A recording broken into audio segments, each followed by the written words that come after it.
because I don't want to the cross contamination should not be happening in terms of taste and flavor. Okay, chef, we have people from all over the world on the train. Yes. And they all bring their own tastes and their palates and their cuisines with them as well also.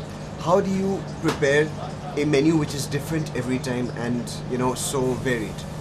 We have got Angus fillet on board of Maharaja, and rack of lamb which is from New Zealand, and the turkey and you name it, anything in that, caviar, sevruga, everything you name it, everything over here.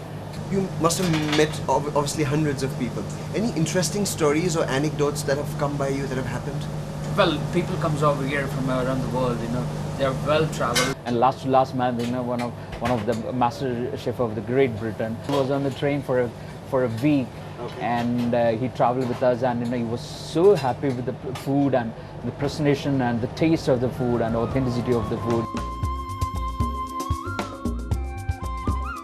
After my chat with the chef, I joined the other guests on a tour of the old bazaar in Udaipur, which exhibits the flamboyance of the culture of Rajasthan. The narrow lanes are bursting with crowds of people and are dominated by a riot of sights, sounds and colors.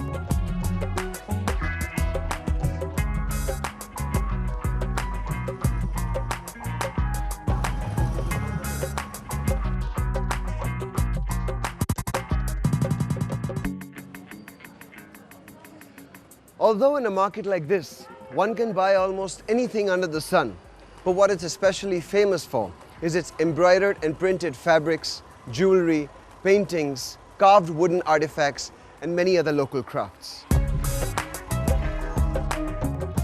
The tiny shops display traditional Rajput materials, which have been cleverly modernized for mass appeal.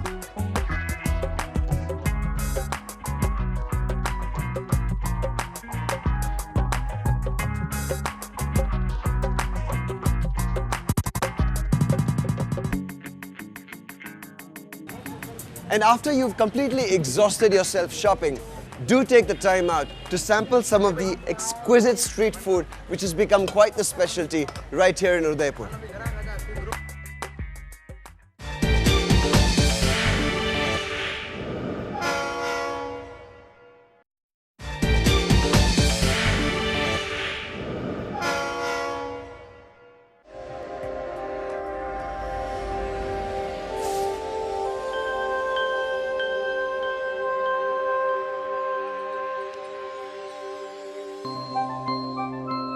Back on the train, I wonder what sights the journey will offer the next day.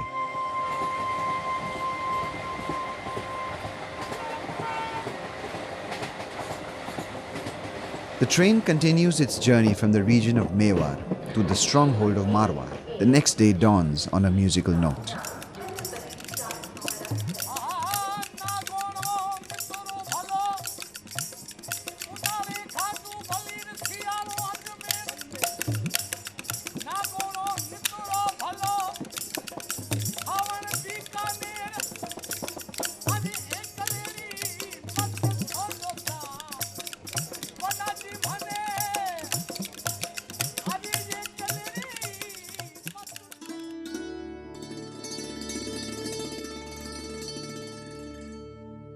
I am here in Jodhpur, at India's first heritage hotel, which introduced the traditional Rajput hospitality to the world. Ajit Bhavan offers old world elegance with the modern comforts of a classic heritage hotel. The environment and setting is unlike the hustle bustle of a regular hotel and is rather peaceful and calm.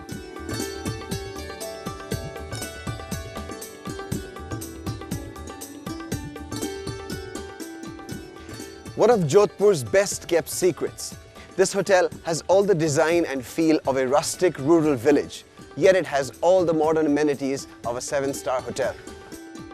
It was built exclusively for Maharaja Sir Ajit Singh, the younger brother of Maharaja Umed Singh of the erstwhile Jodhpur state.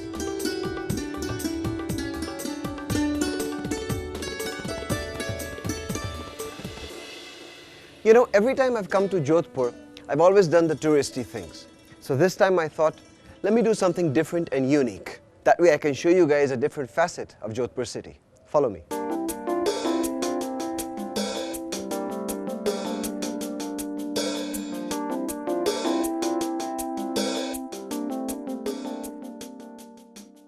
I walked into one of the high-end designer studios to get myself a pair of custom-made Jodhpurs and a high-collared Nehru jacket known as a bandgala.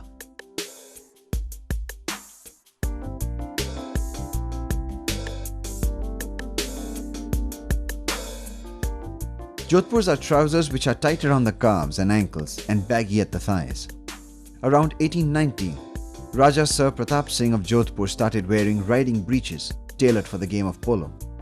He worked on popularizing the design and it caused a sensation amongst the fashionable circuit in England. The design manager, Prana Jamwal, pointed out the process of making the outfit. So tell us, how long does the process of the creation of a bandgala take? Well, it usually takes about a month. The construction of such a jacket involves a meticulous stitching part, which takes a long while to complete. Over a period of time, the styles and the fabrics have evolved to suit contemporary fashion. These days, both the Jodhpurs and bandgala jackets are making waves in the Indian fashion circuit. It is popularly known as the Indian version of the tuxedo, with a high Mandarin-style collar modelled on the Jodhpuri achkan or sherwani, which was longer and more regal. However, the bandgala jackets are semi-formal and can be worn at a number of occasions.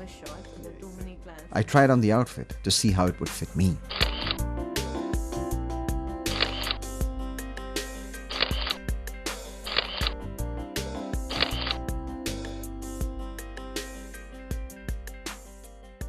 So this is what my bandgala is going to look like once it's ready in a month's time and delivered to me in Mumbai. In the meantime, I shall go and hunt for some vintage buttons as soon as the train reaches Jaipur.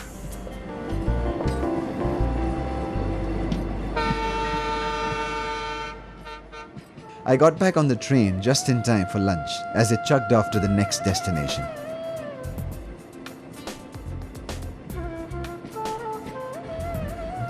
I've been making my own checklists against which I've been analyzing all the features on board the train.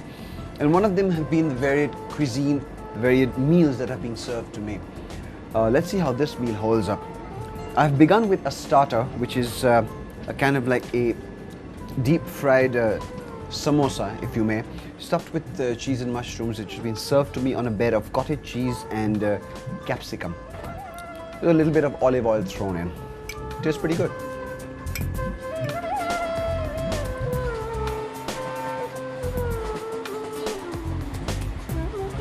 Very nice. Thank you very much. So there you have it, the quintessential Indian thali. You know, I've tried to sample the thalis almost wherever I go because I think the thali is the complete Indian meal which provides a sampling of all that is good and it all in good proportions as well also. So you're always eating a balanced meal whenever you're eating a thali.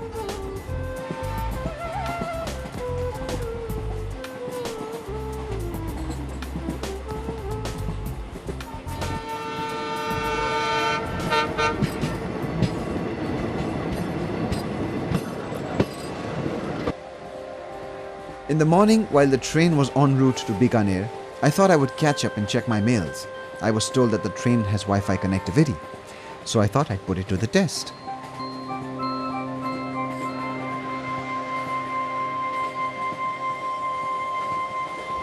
Well, I've done the Wi-Fi test in many areas of the train, and I must say this, while there is easy connectivity, the speeds of which the websites load is very erratic, and that's probably because of the moving train.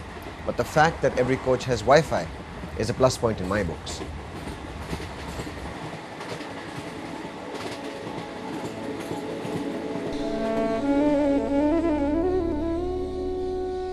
At an hour's car ride from the station, one finds the majestic and sprawling Gajner Palace, which is my first destination in Bikaner.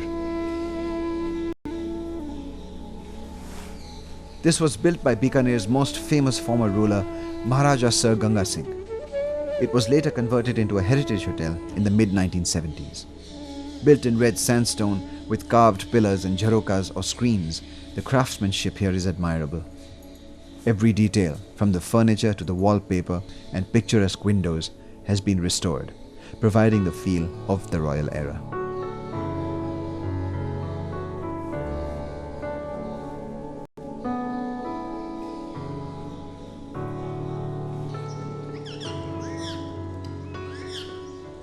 The palace used to be a hunting lodge back in the days of the British Raj and had many dignitaries visit it, like Lord Irwin, Prince of Wales, and Lord Mountbatten.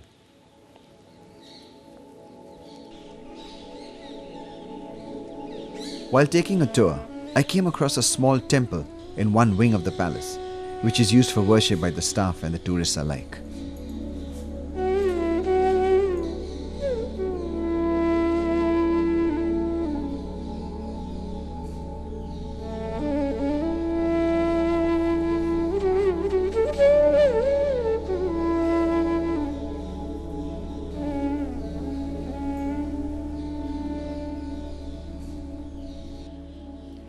Even though it's technically a hunting lodge, the palace is vast in its size and grandeur, making it difficult for me to see it all in one day.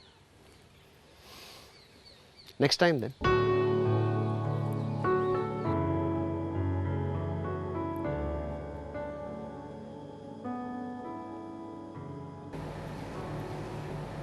Okay, I have to say this. The food on this train has been absolutely delicious. So much so that I've convinced the master chef to try and teach me how to create one of his signature dishes. So here I am, all gloved up and ready to go. Master Chef, thank you so much for taking out the time today. Thank you. I'm ready to learn. Yeah. Okay, we are going to have one of the famous recipes called pasta palermitana, and it is all it's from Sicily in Italy. What pasta are we using? We are going to use a farfalle for Farfalle, this. okay. So first you need to just boil some water. So the water's boiling and I'm putting some farfalle into the boiling water.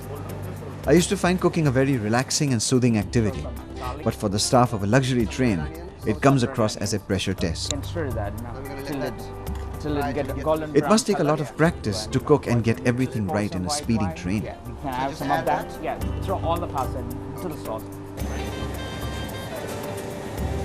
And now we're adding the pasta. Yeah.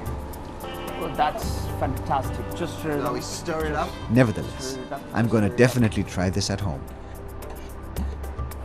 Yeah, just put the pasta into the bowl. Pasta goes to the bowl. And that is my version of farfalle de pomodoro. I wonder who's going to have a taste that one.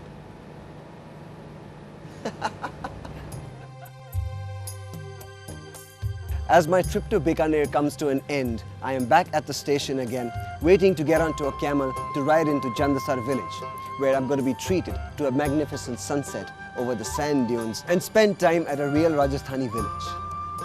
There's my ride.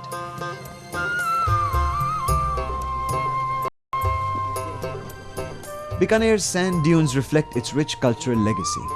It was once a major center in the cross-desert caravan trade. Often one can see camels all around, as it claims to have Asia's largest camel breeding farm.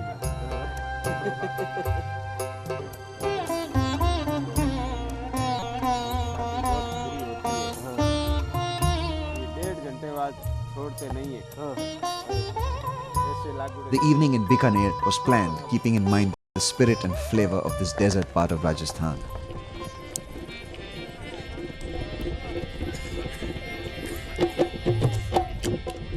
The dancers from the Kalbelia tribe of the desert nomads are performing the traditional folk dance, popularly known as the Kalbelia dance. Their costumes and dance movements are meant to bear a resemblance to serpentine forms, as catching snakes is the tribe's main occupation.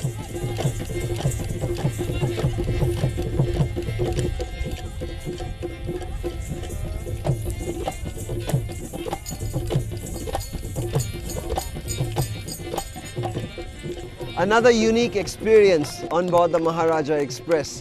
You're in the middle of the desert, amidst the sand dunes. There's a chill in the air, some great Rajasthani folk music in the background, and some fantastic cuisine on the way. What better way to enjoy luxury?